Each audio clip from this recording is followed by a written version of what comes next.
as the Attorney General, we are elected independent of the governor. I would not have defended the state's position in this case, and I would have told the state that its position was wrong, because we understand and we know that the state's historical documents show and prove that the state discriminated against these institutions. And so the students and the faculty and the alumni at those institutions have been harmed by the state's discriminatory practices.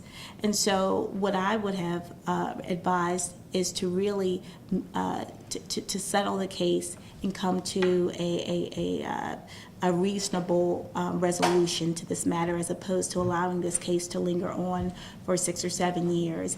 And it could potentially linger on a lot longer, because if the parties don't negotiate a remedy, then they're going to litigate again the remedy phase of this of the case. Now, the judge, though she ordered the parties to mediate, she still has, she still has a jurisdiction over this case.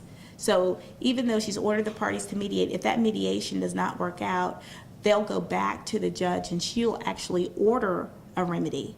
But the parties again will have to present, their cases and this and that. So we could potentially be in litigation for another 2 or 3 years, and that's unacceptable.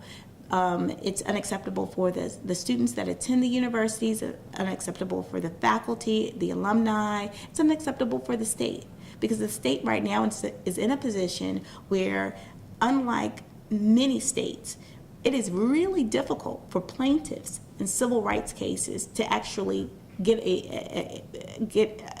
to win. I mean, it is almost unheard of in this atmosphere. The courts right now are very hostile to civil rights plaintiffs.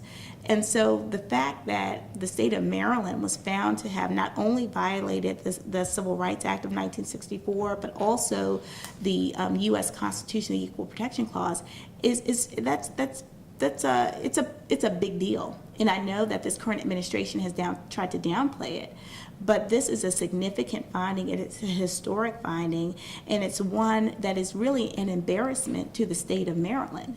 And so Maryland has to, and certainly under my leadership, Maryland will become a state that is truly progressive in every way, including equalizing our system of higher education and providing for equality and an integrated higher educational system.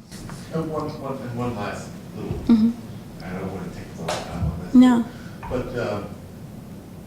one way in which you could eliminate the duplication of programs is to take certain high-value programs from the traditionally white institutions and give them to the black institution. Of course, that's a can of worms too, because the UMBC or College Park or may not want to give up a program.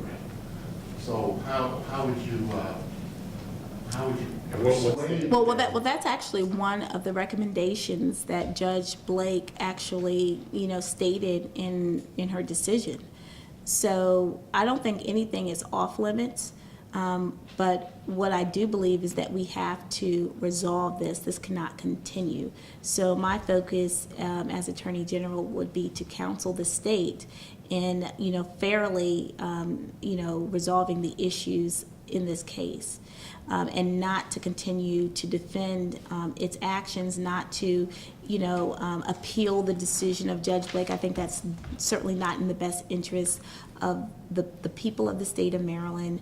And I think we absolutely must resolve it now, whether it is, transferring programs or doing partnerships between universities, or creating new programs at HBCUs. I mean, those are the details that I think are best left to the educational experts, quite frankly. But if they can't resolve it, again, Judge Blake will resolve it. So I think it's in our interest, in the state's interest, to come up with a reasonable solution.